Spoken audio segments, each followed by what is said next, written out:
आप सभी लोगों का स्वागत है आपके अपने YouTube चैनल में, जिसका नाम है मैथ बाई चंदन शर्मा। आज का जो पेपर है वो आरआरबी एनटीपीसी ग्रेजुएट लेवल का पेपर है, जो कि 11 जून 2025 को ये पेपर हुआ था। थर्ड शिफ्ट का ये पेपर है। इसमें क्वांट के जो 30 महत्वपूर्ण क्वेश्चन पूछे गए हैं, उन 30 क्वेश्चन को एक एक करके सॉल्व करेंगे, जिससे आपके आने वाले अपकमिंग एग्ज़ाम जो कि RRB NTPC under graduate level का होने वाला है, जिसके लिए बहुत कम दिन बचे हैं, तो उसके लिए सबसे बेहतर तरीका होगा कि जो भी जून में पेपर हुआ है, अगर उसकी हम अच्छे से प्रैक्टिस कर लें तो मुझे नहीं लगता कि आपको कोई भी अलग से तैयारी करने की ज़रूरत होगी। जो भी क्वेश्चन आपको समझ में नहीं आता, उसके पीछे का जो कॉन्सेप्ट है उसको आप नोट डाउन करें और जितना हो सके आप रिवीजन करें। कुछ नया पढ़ने की आपको ज़रूरत नहीं है। जो भी चीज़ अगर नया लग रहा है तो उसको आप छोड़िए, जो पढ़ चुके हैं उसी का बार बार रिवीजन करिए। तो इस वीडियो में मैं क्या करूँगा कि जो भी क्वेश्चन है उसके पीछे का जो कॉन्सेप्ट होगा उसको बताने का प्रयास करूँगा, और क्या तरीका हो सकता है जिससे कम से कम समय में हम आंसर तक पहुँच सकते हैं, वो सारे तरीके इस वीडियो में मैं डिस्कस आपसे करूँगा। तो ये वीडियो आपके लिए काफ़ी हेल्पफुल होगी। इस वीडियो में आप ज़रूर कुछ ना कुछ नया सीखेंगे। अगर आप इस चैनल पर पहली बार विजिट कर रहे हैं तो चैनल को ज़रूर सब्सक्राइब करें। अगर वीडियो पसंद आए तो लाइक ज़रूर करें, नहीं पसंद आता है तो आप डिसलाइक कर सकते हैं। तो चलिए बिना किसी देरी के हम स्टार्ट करते हैं। पहला क्वेश्चन कह रहा है कि जनशक्ति में कमी के कारण एक कारखाने में उत्पादन 12% कम हो जाता है। तो कह रहा है कि मूल उत्पादन के बहाल करने के लिए कार्य घंटों को कितने प्रतिशत, जो कि दशमलव के 2 अंक तक आपको बताना है, बढ़ाया जाना चाहिए। तो देखिए, तो उत्पादन में 12% की कमी हो रही है, तो 12% की फ्रैक्शन वैल्यू क्या होती है तो हम लिख लेते हैं। तो 12% को क्या लिख सकता हूँ मैं, तो 12/100 लिख सकता हूँ। इसको सिंप्लीफाई करूँगा तो 4 से कट कर देता हूँ, तो 3 बटा कितना हो जाएगा, 25 हो जाएगा। यानी कि अगर पहले 25 उत्पादन होता था तो अब घट के कितना हो जा रहा है, तो अब घट के हो जा रहा है 22 उत्पादन।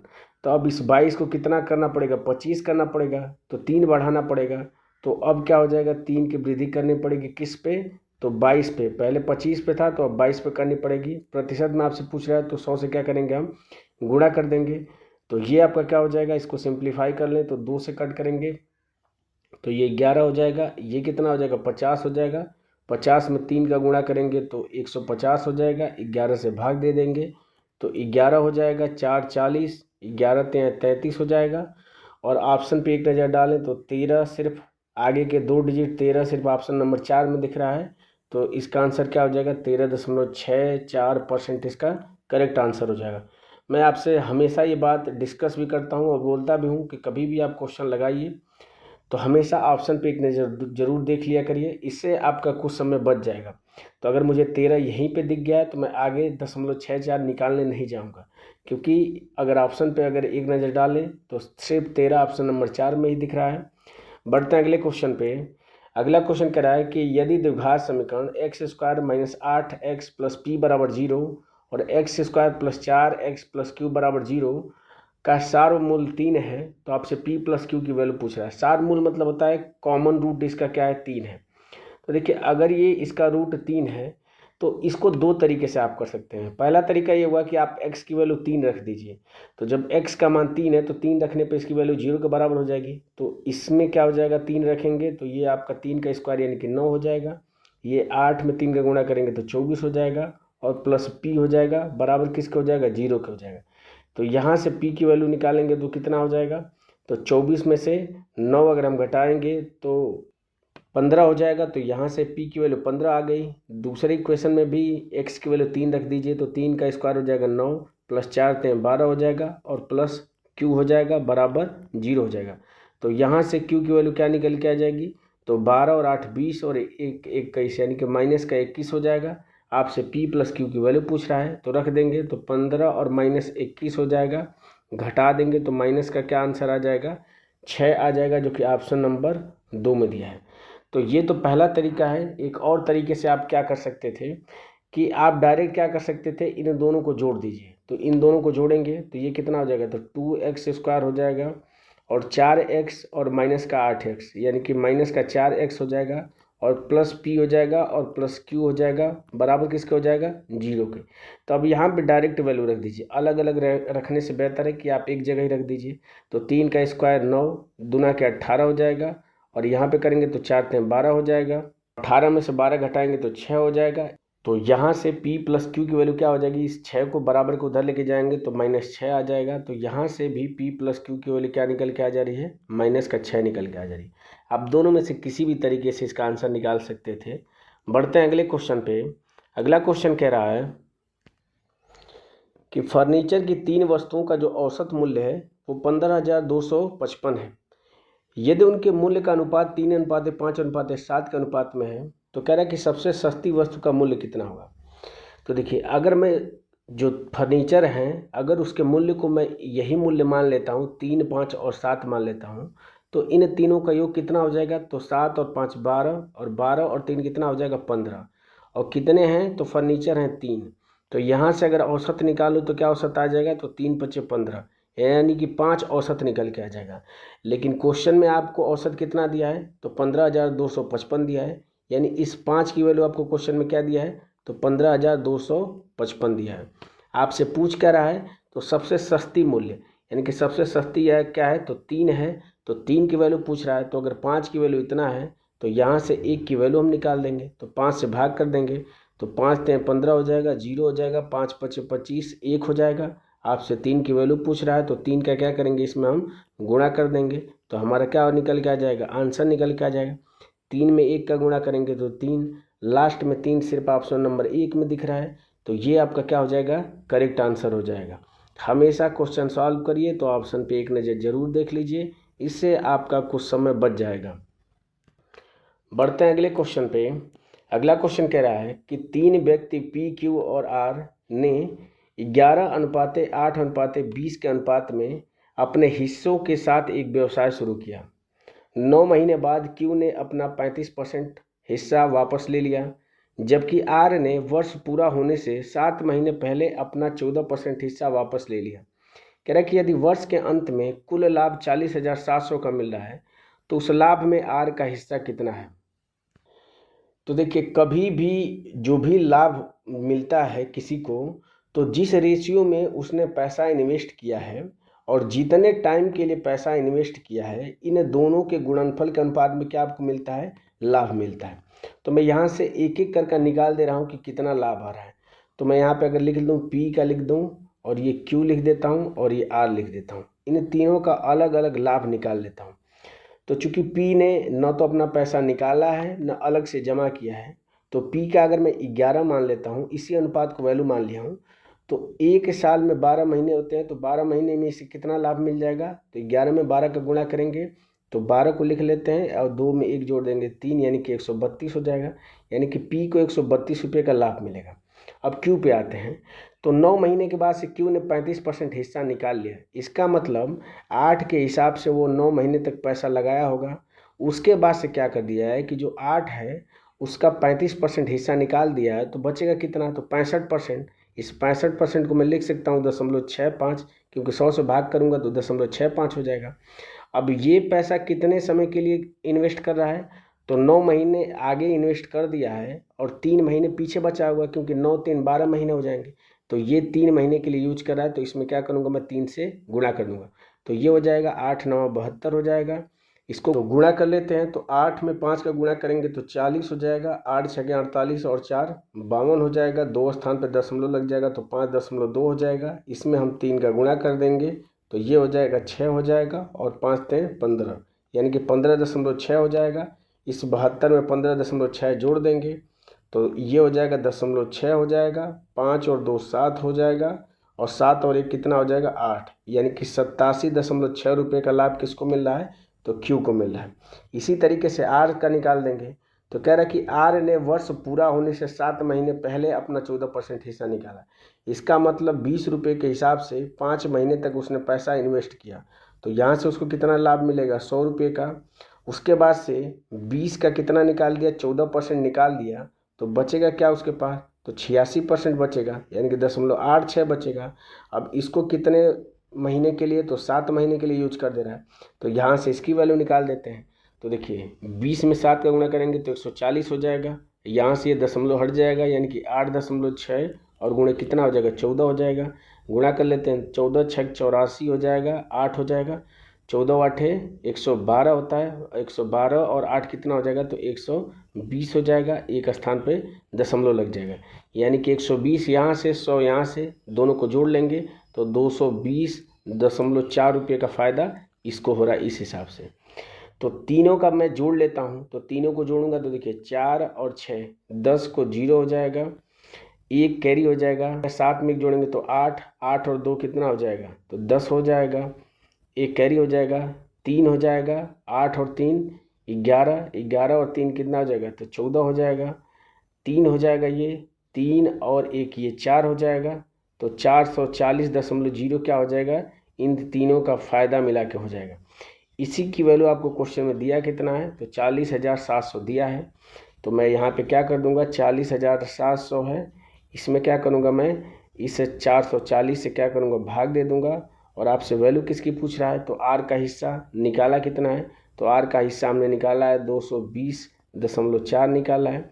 बस इसको सॉल्व कर देंगे तो हमारा आंसर क्या हो जाएगा, आ जाएगा। तो देखिए ये आपका 0 से 0 आपका कैंसिल हो जाएगा, ये जो 0 है यहाँ से हटेगा तो ये दशमलव यहाँ से हट जाएगा। यानी कि अगर मैं यूनिट डिजिट को देखता हूँ तो 7 में 4 का गुणा करूँगा तो 8 आएगा, और नीचे क्या है, तो 4 है। तो 4 में किस चीज़ का गुणा करूँगा कि 8 हो जाएगा, तो देख लेते हैं। तो 6 रखूँगा तो 6 चौको 24, ये 8 नहीं दे रहा है। 9 रखूँगा तो 9 चौको 36, ये भी 8 नहीं दे रहा है। 6 रखूँगा तो 6 चौको 24, ये भी 8 नहीं दे रहा है।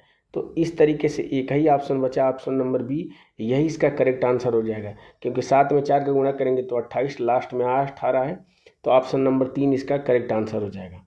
बढ़ते हैं अगले क्वेश्चन पे।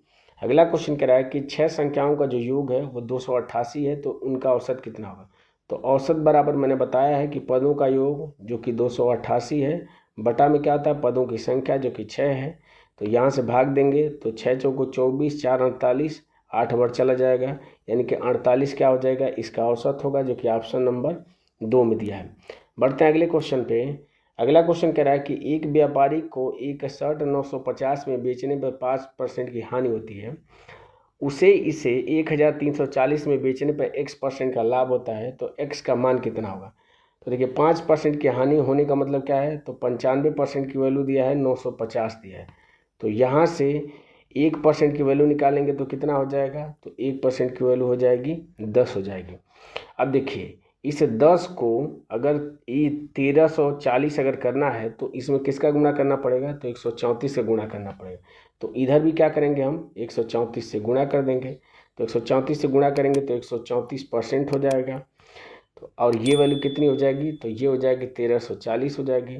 तो देखिए कोई भी वस्तु अपने आप में 100% होती है, इस पे 134 मिल रहा है, इसका मतलब कितने परसेंट का फ़ायदा हो रहा है, 34% का, जो कि ऑप्शन नंबर 3 में दिया हुआ है।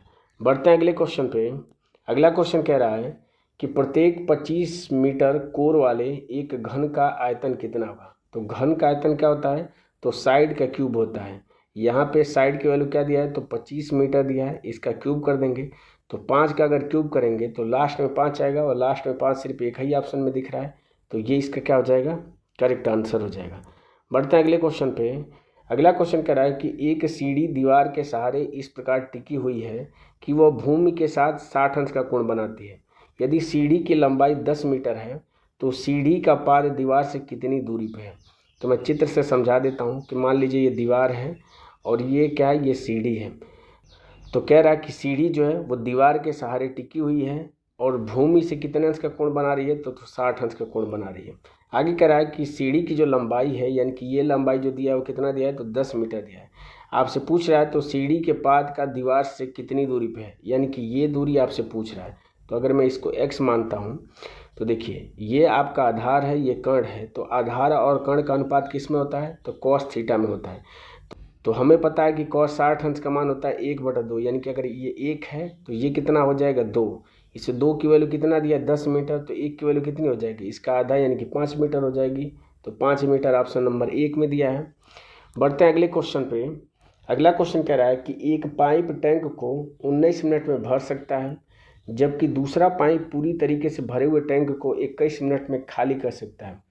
यदि दोनों पाइपों को खाली टैंक पर एक साथ संचालित किया जाए तो कह रहा है कि टैंक का 2/3 भाग भरने में कितना समय लगेगा। तो यहाँ पे जो मेन जो कीवर्ड है, जो अक्सर बच्चे एग्जाम में गलती कर देते हैं, ये 2/3, इसको हमेशा ध्यान में रखेंगे। 2/3 भरने की बात कर रहा है। तो मैं क्वेश्चन जैसे बोल रहा है वैसे लिख दे रहा हूँ। तो ए जो है वो 19 मिनट में भर सकता है, बी जो है ये क्या कर रहा है 21 मिनट में खाली कर सकता है। तो इन दोनों का एलसीएम कितना हो जाएगा? तो चूंकि 19 और 21 दोनों को प्राइम नंबर है, को प्राइम नंबर का मतलब क्या होता है कि एक के अलावा दूसरा कोई कॉमन फैक्टर ना हो। तो इनका एलसीएम क्या हो जाएगा? तो 19 गुणे 21 इनका एलसीएम हो जाएगा। 19 से भाग देंगे तो 21 बार जाएगा और 21 से भाग देंगे तो 19 बार जाएगा। यानी यहाँ से ए की इफिशियंसी 21 आ गई और बी जो कि खाली कर रहा है उसकी इफिशियंसी कितनी आ गई? 19। दोनों को अगर एक साथ खोला जाए तो संयुक्त इफिशियंसी कितनी हो जाएगी? तो 21 में से 19 घट जाएगा तो 2 हो जाएगी। तो इस एफिशिएंसी से ये जो टोटल क्षमता है इसका कितना? तो 2/3। तो 21 गुणे 19 इसका क्या निकाल देंगे हम? 2/3। तो 2/3 क्या हो जाएगा? 2/3। इसको किस एफिशिएंसी से भरना है? तो 2 एफिशिएंसी से। तो देख लेते हैं कितना समय लगेगा। तो देखिए 2 से 2 आपका कैंसिल हो जाएगा, 3 से कट करेंगे तो 7 बार चलेगा। 19 सत्ते 133 होता है। तो 133 मिनट बाद 2/3 भर सकेंगे। तो ऑप्शन नंबर 2 में 133 दिया है, यही इसका करेक्ट आंसर हो जाएगा। बढ़ते हैं अगले क्वेश्चन पे। अगला क्वेश्चन कह रहा है कि निम्नलिखित आंकड़ों का बहुलक ज्ञात करिए। तो मैं बता चुका हूँ कि बहुलक वह आपका आंकड़ा होता है जिसकी बारंबारता सबसे अधिक हो, यानी जिसकी फ्रीक्वेंसी सबसे अधिक हो, या सिंपल शब्दों में जो सबसे अधिक बार आया हो। तो यहाँ से चेक कर लेते हैं। तो देखिए हमेशा ऑप्शन के थ्रू चेक किया करिए। तो पहले 86 का देख लेते हैं। तो 86 एक बार आया है, 2 बार आया है 86, और देख लेते हैं तो और कहीं नहीं दिख रहा है, यानी कि ये 2 बार आया है। 90 का देख लेते हैं। तो 90 आपका एक बार दिख गया, 90 2 बार 90 है, ये भी 2 बार है तो ये 2 बार हो जाएगा। 75 देख लेते हैं। तो 75 आपका एक बार हो गया, यानी कि ये सिर्फ एक बार आया है। 78 चेक कर लेते हैं। तो 78 आपका एक बार हो गया, 2 बार हो गया आपका 78, यहाँ पे 3 बार हो गया, 4 बार हो गया, 5 बार हो गया। यानी कहने का मतलब 78 की बारंबारता इन सब में जो ऑप्शन दिया है इसमें सबसे अधिक है। तो 78 ही क्या हो जाएगा? इसका बहुलक हो जाएगा। बढ़ते हैं अगले क्वेश्चन पे। अगला क्वेश्चन कह रहा है कि निम्नलिखित में से कौन सी संख्या 43 और 32 दोनों से विभाज्य है? तो 43 से चेक करना कठिन है थोड़ा सा, तो हम 32 से चेक कर लेते हैं। तो अगर संख्या 32 से विभाजित है, इसका मतलब जो 32 के फैक्टर हैं, चाहे 2 है, चाहे 4 है, चाहे 8 है, चाहे 16 है, इनसे भी विभाजित होगी संख्या। तो 32 से चेक करने के बजाय हम देख लेते हैं कि क्या इन सब से विभाजित है। तो देखिए 2 से चेक करने का है कि इकाई के स्थान पे 2 4 6 8 होना चाहिए। ये आपका 1 है तो ये नहीं होगा, ये लास्ट में 5 है तो ये भी नहीं होगा, यानी कि इन दोनों में से कोई हो सकता है। तो 4 से चेक कर लेते हैं। तो 68 का चेक करेंगे तो ये 4 हो जाएगा, 2 28, यानी कि ये दोनों आपका 4 से कट सकता है, तो ये दोनों ऑप्शन हो सकते हैं। तो अब 4 से नहीं हुआ तो 8 से चेक कर लेते हैं। तो 8 से क्या होता है, विभाज्यता के नियम की इकाई दहाई सैकड़ा तीनों को चेक करते हैं। या तो तीनों के स्थान पे 0 हो, या इन तीनों से बनी जो संख्या होगी वो आपकी 8 से विभाजित होनी चाहिए। तो अगर इसको चेक करेंगे तो 868 है। तो 8 से कट करेंगे तो 8 कट जाएगा, 68 आपका नहीं कटेगा तो ये भी नहीं होगा। तो इस तरीके से एक ही आपका ऑप्शन बचा, ऑप्शन नंबर 4, ये इसका करेक्ट आंसर हो जाएगा। आप चेक कर लीजिए। तो 8 से कट करेंगे तो 8 दूना के 16 हो जाएगा, 6 64, 8 बार चला जाएगा 64, तो बिल्कुल ये 8 से विभाजित है। तो जब 3 आंसर एलिमिनेट हो गए तो चौथा ही क्या हो जाएगा? इसका करेक्ट आंसर हो जाएगा। बढ़ते हैं अगले क्वेश्चन पे। अगला क्वेश्चन कह रहा है कि इसका सरलतम रूप कितना होगा? तो देखिए 19 के घाते 18 है, यहाँ पे 19 के घाते 19 है तो ये कट जाएगा। ये 8 से ये भी कट जाएगा। यहाँ पे आपका 35 के घाते 6 है तो ये कट जाएगा। तो ऊपर क्या बचेगा? 19 गुणे 7 गुणे 35 बचेगा। अगर हम यूनिट डिजिट को देखें तो 9 सत्ते 63, 3 5 ते 15, लास्ट में 5 आना चाहिए। लास्ट में 5 सिर्फ ऑप्शन नंबर 2 में दिया है। बढ़ते हैं अगले क्वेश्चन पे। अगला क्वेश्चन कह रहा है कि 3 संख्याएं जो कि 5:1:7 के अनुपात में है, उनका एलसीएम जो कि 7595 है, तो एचसीएफ कितना होगा? तो देखिए मान लेता हूँ कि इनमें अनुपातिक संबंध x है, तो संख्याएं क्या हो जाएंगी? तो 5x हो जाएंगी, x हो जाएंगी और 7x हो जाएगी। एलसीएम क्या होता है कि सबसे पहले बड़ी संख्या को लिख लेते हैं। तो 7x को लिख लेते हैं इंटू x को मैंने लिख लिया तो यहाँ पे 5 के लिखूंगा, और x को यहाँ पे लिख लिया तो सिर्फ यहाँ पे 1 लिखूंगा। तो ये जो आएगा वो एलसीएम निकल के आ जाएगा। मैं डायरेक्ट भी यहाँ पे कर सकता था कि 7×5 = 35x इसका एलसीएम आ जाएगा, पर मुझे समझाना था तो मैंने समझा दिया। तो यहाँ से ये 35x इसकी वैल्यू आपको दिया कितना है, तो एलसीएम दिया है कि 7, 5, 9, 5, ये दिया है एलसीएम। तो इसको सिंप्लीफाई करके x का मान निकाल देते हैं, क्योंकि वहीं आपसे पूछ रहा है, एचसीएफ पूछ रहा है। एचसीएफ क्या होता है कि वह छोटी से छोटी संख्या जो क्या हो कि इन तीनों को विभाजित कर दे। तो x इन तीनों में है, तो इसका मतलब x ही क्या होगा, एचसीएफ होगा। तो बस यहाँ से x का मान निकाल दीजिए। तो x बराबर कितना हो जाएगा, तो 5 से कट करेंगे तो ये 7 बार चला जाएगा, 5 से कट करेंगे तो 1 हो जाएगा, 2 25, 5 5 25, 1 हो जाएगा, 4 45, 5 9 45 हो जाएगा। 7 से कट कर लेते हैं तो 7 दूना के 14 हो जाएगा, 1 11 हो जाएगा, 7 का में 7 4 49, 7 7 49, यानी कि x का मान यहाँ से क्या निकल के आ जाएगा, 217 निकल के आ जाएगा, जो कि ऑप्शन नंबर 3 में दिया हुआ है। बढ़ते हैं अगले क्वेश्चन पे। अगला क्वेश्चन कह रहा है कि किसी आंकड़ा समुच्चय का बहुलक उसके माध्य से 17.7 अधिक है। यानी कि अगर बहुलक को मैं x मानता हूँ, माध्य को मैं y मानता हूँ, ये इसलिए लिख रहा हूँ क्योंकि बार बार बहुलक और माध्य न लिखना पड़े, इस वजह से। तो ये क्या कह रहा है कि जो बहुलक है वो माध्य से यानी कि y से कितना अधिक है, तो 17.7 अधिक है। यानी कि अगर माध्य में हम 17.7 जोड़ देंगे तो बहुलक के बराबर हो जाएगा। अब वापस क्वेश्चन पे आते हैं। तो कह रहा है कि बहुलक माध्यिका से कितना अधिक होगा। तो हम जानते हैं, फार्मूला कितनी बार मैं बता चुका हूँ, जिसको मूलानुपाती सूत्र बोलते हैं, कि बहुलक बराबर होता है, तो बहुलक को मैंने x माना है, माध्य को y माना है, और माध्यिका को मैं अगर z मान लेता हूँ, तो हमें पता है कि बहुलक बराबर होता है 3 गुणे माध्यिका और -2 गुणे माध्य होता है। बस रख दीजिए इसमें वैल्यू। तो बहुलक और माध्यिका के बीच में पूछ रहा है, इसका मतलब मुझे माध्य को यहाँ से क्या करना पड़ेगा, हटाना पड़ेगा। तो ये आपका बहुलक हो गया, ये आपकी माध्यिका हो गई, और यहाँ से y की वैल्यू x के फॉर्म में यहाँ पे रख देंगे। तो 2 ब्रैकेट में ये क्या हो जाएगा, तो x - 17.7 हो जाएगा। तो गुणा कर देंगे तो x हो जाएगा, प्लस माइनस गुणा करेंगे माइनस, इधर आएगा तो प्लस हो जाएगा, यानी कि 2x हो जाएगा। और इसे 2 का इधर गुणा करेंगे तो ये हो जाएगा 3z, और माइनस माइनस प्लस हो जाएगा, 7 दूना के 14 हो जाएगा, 17 दूना के 34, और 1 35 हो जाएगा, यानी कि 35.4 हो जाएगा। अब ये हो जाएगा 3x बराबर किसके हो जाएगा, 3z, और प्लस 35.4 हो जाएगा। दोनों साइड में 3 से भाग कर देंगे तो x बराबर कितना हो जाएगा, z हो जाएगा, और प्लस इसमें 3 से भाग करेंगे तो 1 हो जाएगा, 3 का में 3, 2 24, 3 8 24 हो जाएगा। तो जो बहुलक है वो माध्यिका से कितना अधिक है, तो क्या दिख रहा है, तो 11.8 दिख रहा है। तो 11.8 इसका क्या हो जाएगा, करेक्ट आंसर हो जाएगा। बढ़ते हैं अगले क्वेश्चन पे। अगला क्वेश्चन कह रहा है कि a की आय और b की आय के 4 गुने का योग 37 है।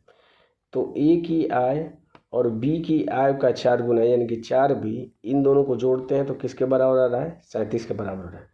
कह रहा है कि जब a की आय के 7 गुने यानी कि 7a और प्लस b की आय के 6 गुने यानी कि 6b, इन दोनों को जोड़ते हैं तो परिणाम किसके बराबर होता है, 61 के।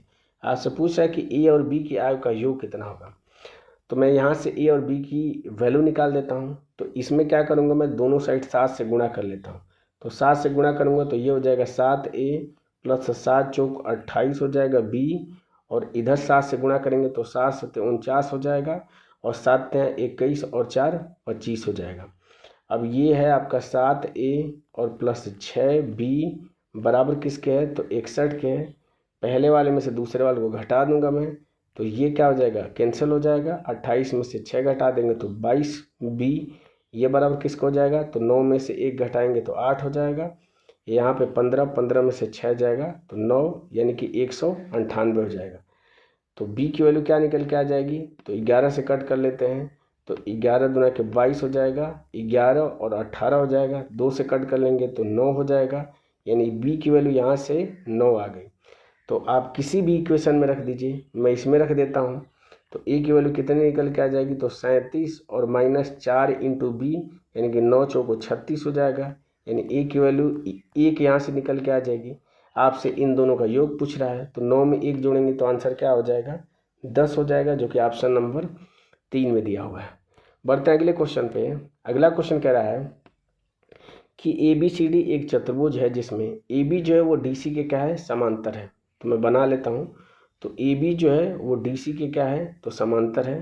तो ये सी और डी हो गया चतुर्भुज है। मान लीजिए ऐसे मैं मिला देता हूँ तो ये आपका चतुर्भुज हो गया। आगे क्वेश्चन में कह रहा है कि ई और एफ क्रमशः विकर्ण ए सी और बी डी के मध्य बिंदु है।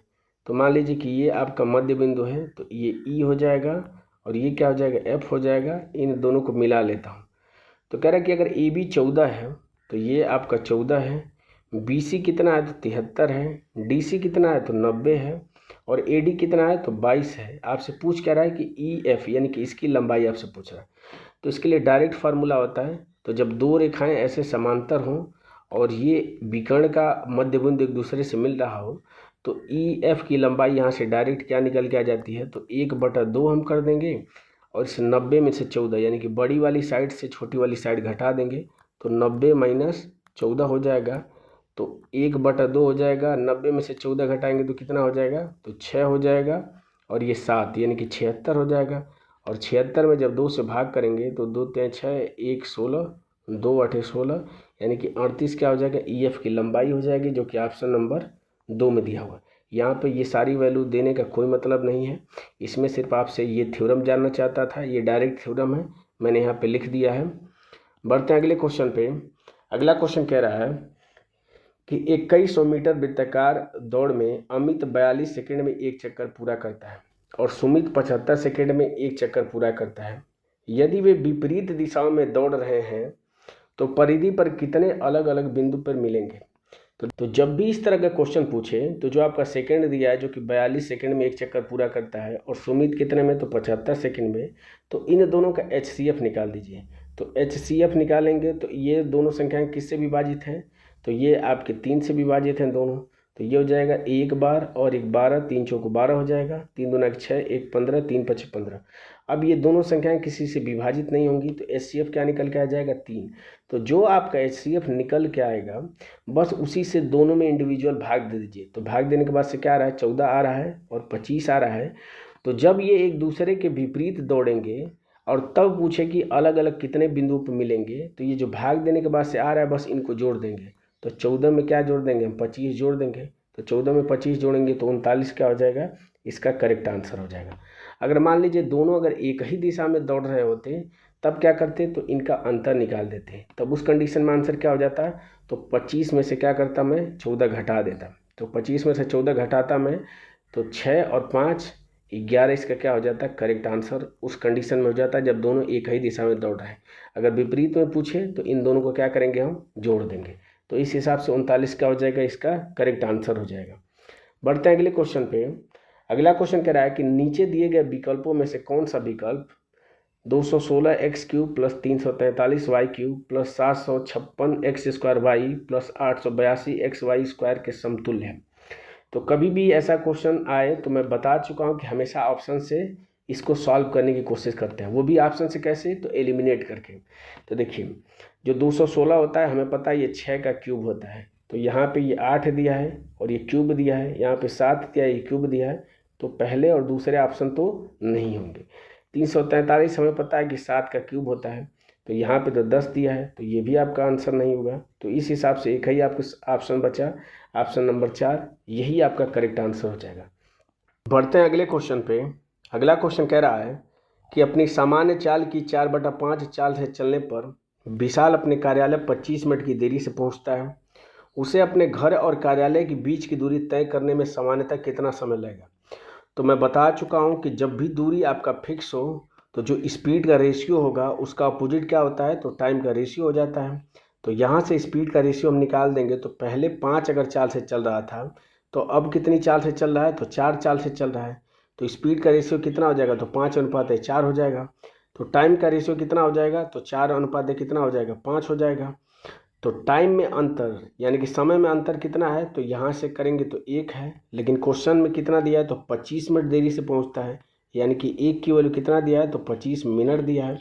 आपसे पूछ क्या रहा है कि घर से कार्यालय के बीच की दूरी सामान्यतः कितना समय में। तो सामान्यतः कहने का मतलब कि जब 5 स्पीड थी तो उस समय कितना समय लग रहा था, 4। तो इसी 4 की वैल्यू आपसे पूछ रहा है। तो 1 की वैल्यू अगर 25 मिनट है तो 4 की वैल्यू क्या हो जाएगी, तो 25 चौको 100 मिनट हो जाएगी। तो 100 मिनट क्या हो जाएगा, इसका करेक्ट आंसर हो जाएगा, जो कि ऑप्शन नंबर किस में दिया हुआ है, 3 में दिया हुआ है।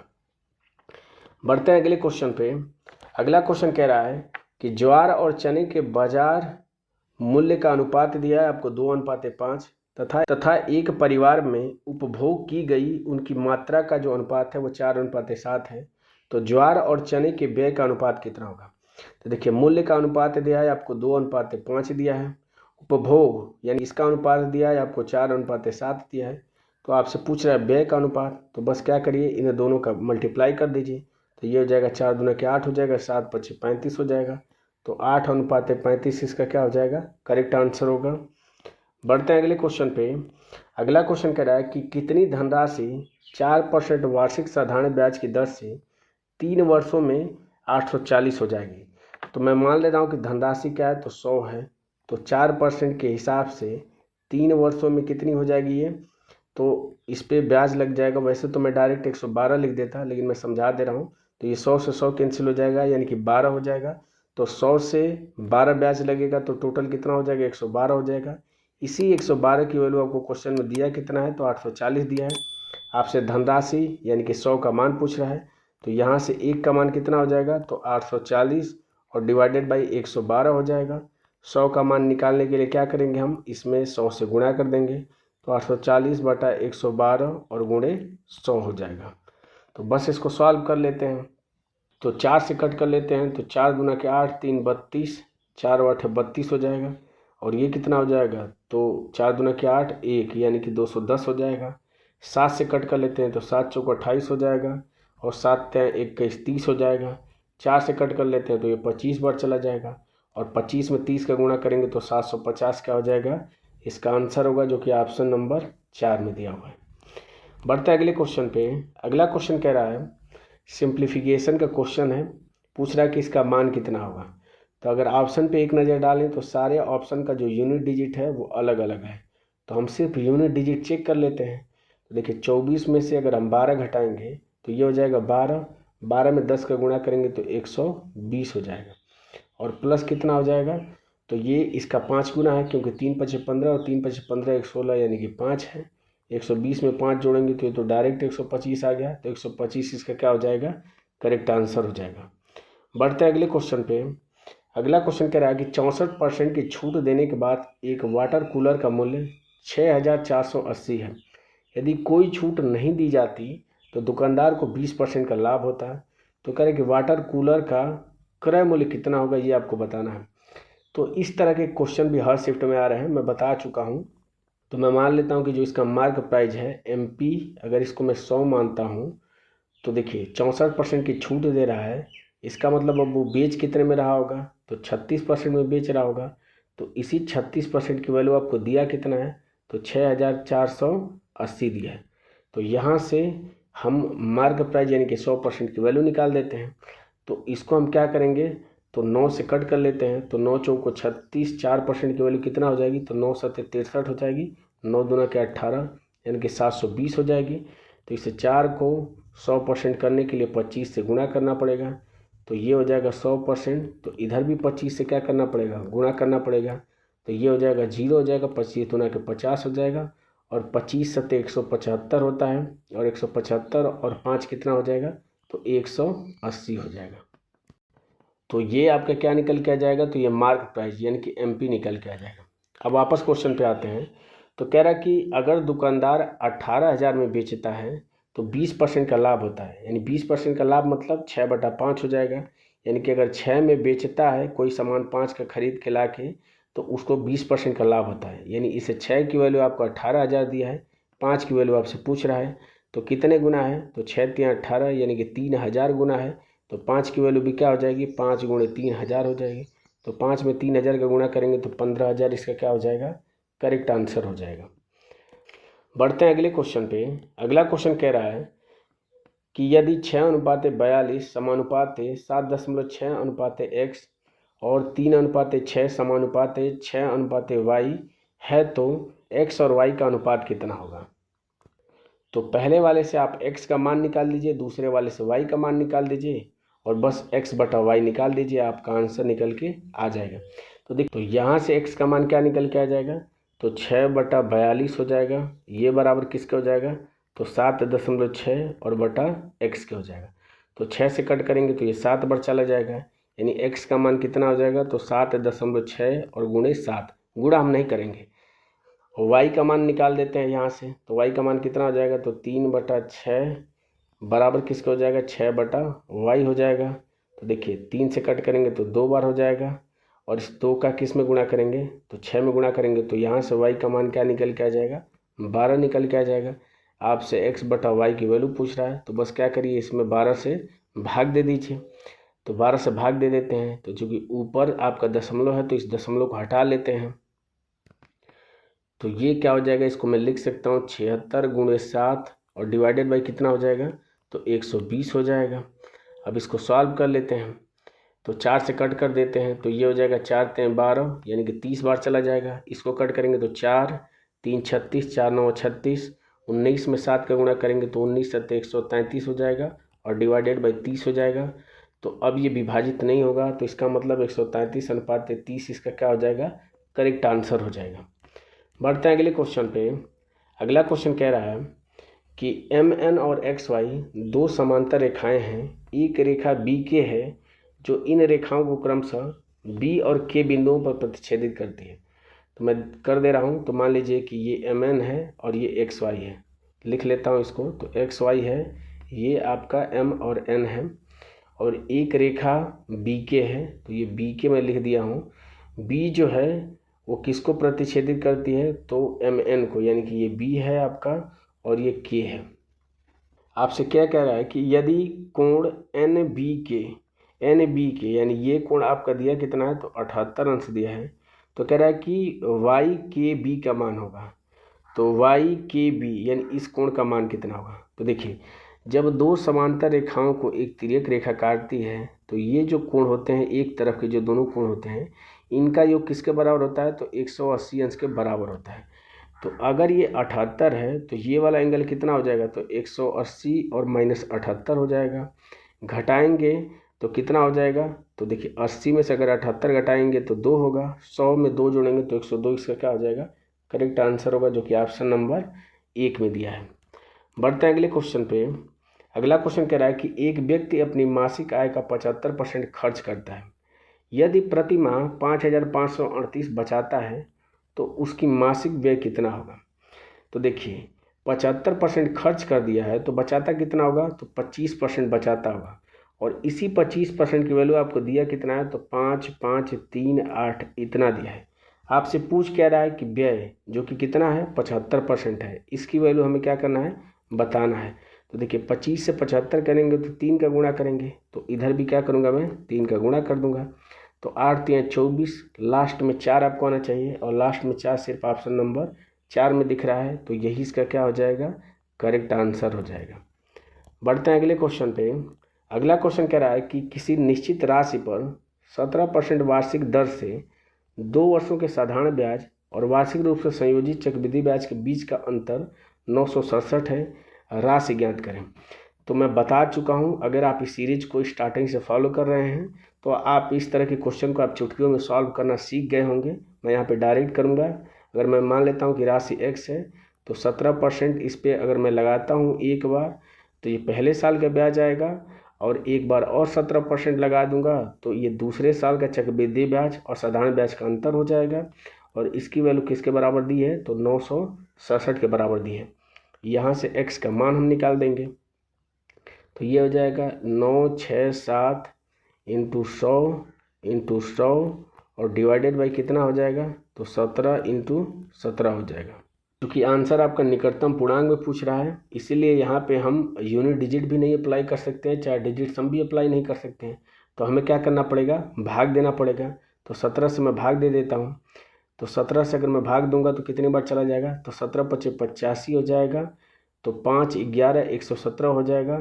तो 17 × 5 = 85, 17 6 का 102 यानी कि 6 बार चला जाएगा, तो 102 हो जाएगा। तो 5 और 10 15 हो जाएगा, 15 150 हो जाएगा, 17 8 136 हो जाएगा, और 14 140 हो जाएगा, 17 8 बार चला जाएगा तो 136 हो जाएगा। यानी कि बस सिर्फ इतना ही देख लेता हूँ मैं, क्योंकि अगर ऑप्शन पे अगर एक नज़र डालूँ तो उसके बाद से आपका 4 40 हो जाएगा, 17 दूना के 34 हो जाएगा। सिर्फ यहाँ तक लेके चलता हूँ, फिर इसमें 17 से भाग दूंगा मैं, तो 17 दूना 34, 17 तय 51 हो जाएगा आपका। 5 58, 17 तय 51 हो जाएगा। 7 हो जाएगा 78 हो जाएगा। 17 चौको 68 हो जाएगा। और 10 102 हो जाएगा, तो 102, तो 17 पचे 85 हो जाएगा। 17 छक्का 102, यानी कि स्टार्टिंग जो 4 अंक होंगे वो 3 3 4 6 होगा, और 3 3 4 6 सिर्फ ऑप्शन नंबर 3 में दिख रहा है। तो यही इसका क्या हो जाएगा, करेक्ट आंसर हो जाएगा। इसमें 4 8 है तो ये नहीं होगा, इसमें 4 7 है ये भी नहीं होगा, इसमें 4 5 है तो ये भी नहीं होगा। बढ़ते हैं अगले क्वेश्चन पे। अगला क्वेश्चन कह रहा है कि उस त्रिभुज का क्षेत्रफल ज्ञात कीजिए जिसकी भुजाएं 8 सेंटीमीटर, 9 सेंटीमीटर और 13 सेंटीमीटर है। कह रहा है कि दशमलव के 2 स्थानों तक इसका मान आपको निकाल के बताना है। जब भी किसी त्रिभुज की तीनों भुजाएं आपको दी गई हो और त्रिभुज का क्षेत्रफल पूछे, तो उसके लिए एक फार्मूला होता है जिसको हम लोग बोलते हैं हीरोन सूत्र। ये फार्मूला क्या कहता है कि रूट में होता है एस, ब्रैकेट में S minus A into S minus B into क्या होता है, तो एस माइनस सी होता है। अब यहाँ पे एस क्या है, तो अर्ध परिमाप है। तो अर्ध परिमाप क्या हो जाएगा, तीनों भुजाओं को जोड़ लीजिए और डिवाइडेड बाई 2 कर लीजिए, तो ये आपका अर्ध परिमाप हो जाएगा। ए बी सी क्या हो जाएंगी, तो त्रिभुज के तीनों भुजाएं हो जाएंगी। तो इनको हम जोड़ेंगे तो 13 और 9 कितना हो जाएगा आपका, तो 9 क्या 8 और 9 17 हो जाएगा। 13 में 17 जोड़ेंगे तो 30 हो जाएगा। 30 में जब 2 से भाग करेंगे तो कितना हो जाएगा, 15 हो जाएगा। ये आपका एस की वैल्यू हो जाएगी, रख देंगे तो ये हो जाएगा रूट में 15 हो जाएगा इंटू 15 में से ए यानी 8 घटाएंगे तो 7 हो जाएगा। 15 में से 9 घटाएंगे तो 6 हो जाएगा, और 15 में से 13 घटाएंगे तो 2 हो जाएगा। तो इसका हम रूट निकाल लेते हैं। तो देखिए इसको मैं और सिंप्लीफाई करके क्या लिख सकता हूँ, तो इसको लिख सकता हूँ, इस 15 को लिख दीजिए 5 इंटू 3 लिख दीजिए इंटू 7 हो जाएगा, और इंटू क्या हो जाएगा, इस 6 को लिख लीजिए 3 गुणे 2 हो जाएगा और गुणे 2 हो जाएगा। तो देखिए यहाँ से ये 3 एक बाहर निकल जाएगा, इस 2 में से 1 2 बाहर निकल जाएगा, तो बाहर 6 हो जाएगा, अंदर क्या बचेगा, तो 7 पचे 35, यानी कि 6 रूट 35 इसका क्या हो जाएगा, करेक्ट आंसर हो जाएगा। और ऑप्शन पे देखिए तो सारे ऑप्शन आपके दशमलव में दिया गया है, और इतने पास पास हैं कि आपको इसका रूट निकालना ही पड़ेगा। अब देखिए कोई भी नंबर अगर दिया है उसका रूट अगर निकालना है, जो कि अगर परफेक्ट स्क्वायर ना हो, जैसे कि 35 है, इस 35 का आपको रूट निकालना है, तो आप देखिए किसके पूर्ण वर्ग के करीब है। तो अगर 5 का स्क्वायर करेंगे तो 25 हो जाएगा, 6 का स्क्वायर करेंगे 36, यानी कि 6 के स्क्वायर के क्या है, करीब है ये। तो क्या करेंगे, तो इस 35 को लिखिए और जिसके स्क्वायर के करीब है तो उसमें जोड़ दीजिए, 36 जोड़ देंगे, और डिवाइडेड बाई क्या करिए, तो 2 गुणे किसके स्क्वायर के करीब है, तो 36, जो कि 6 का स्क्वायर है। तो 6 का क्या करेंगे हम, गुणा करके अब इसमें भाग दे के आंसर निकाल देंगे।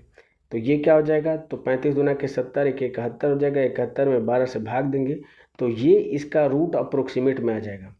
तो 12 पच्चीस 60 हो जाएगा, 60 होगा तो ये 10 11 हो जाएगा, दशमलव बढ़ाएंगे तो 110 हो जाएगा।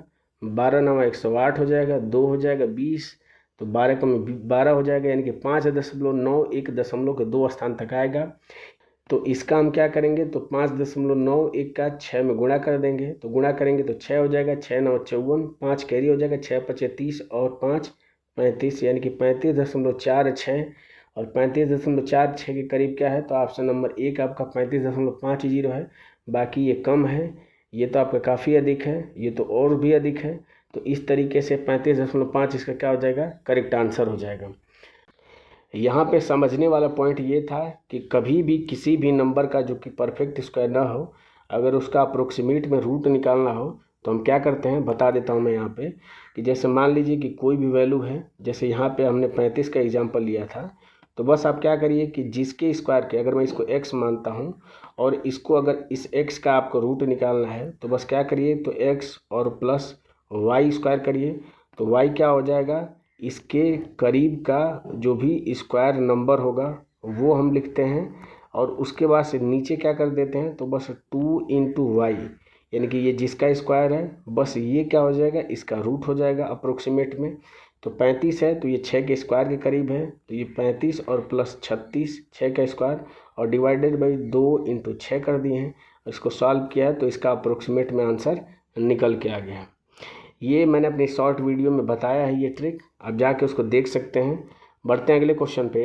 अगला क्वेश्चन कह रहा है कि पाइप ए और बी एक खाली टैंक को क्रमशः 72 मिनट और 76 मिनट में भर सकते हैं। पाइप ए और पाइप बी दोनों एक साथ खोल दिया जाता है तो कितने समय बाद बी को बंद कर देना चाहिए जिससे कि खाली टंकी कुल 54 मिनट में पूरी तरीके से भर जाए। तो देखिए ए कितने मिनट में भर दे रहा है, तो 72 मिनट में। बी कितने में, तो 76 मिनट में। इन दोनों का एलसीएम हम निकाल देते हैं। तो 76 को मैं क्या लिख सकता हूँ, 19 गुणे 4 लिख सकता हूँ, तो 19 चौक 76 हो जाएगा। अब 72 में तो 9 8 72, तो देखिए एक तो 9 हो जाएगा और 8 करने के लिए इसमें 2 से गुणा करना पड़ेगा, तब जाके 9 8 72 हो जाएगा, क्योंकि 19 में न तो 2 आ रहा है और न ही 3 आ रहा है। तो ये क्या हो जाएगा, इन दोनों का एलसीएम हो जाएगा। 72 से भाग करेंगे तो ये हो जाएगा 9 8 72 यानी कि 19 बार चला जाएगा, और 76 से भाग करेंगे तो 9 दूना के 18 यानी कि 18 बार चला जाएगा। यहाँ से ए की इफिशियंसी 19 आ गई और बी की इफिशियंसी कितनी निकल के आ गई, तो 18 निकल के आ गई।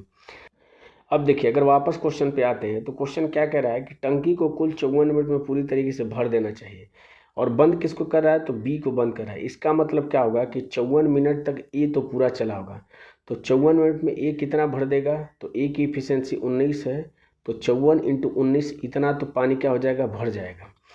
तो अब बचा कितना होगा, तो ये 19 गुणे 4 गुणे 9 गुणे 2 जो है इसमें से घटा देंगे, तो दोनों में क्या कॉमन दिख रहा है, तो देखिए एक तो 19 कॉमन दिख रहा है और क्या दिख रहा है, 18 आपका कॉमन दिख रहा है। तो 18 यहाँ से कर देंगे तो कितना हो जाएगा, तो ये 4 बचेगा और यहाँ पे कितना बचेगा, 3 बचेगा।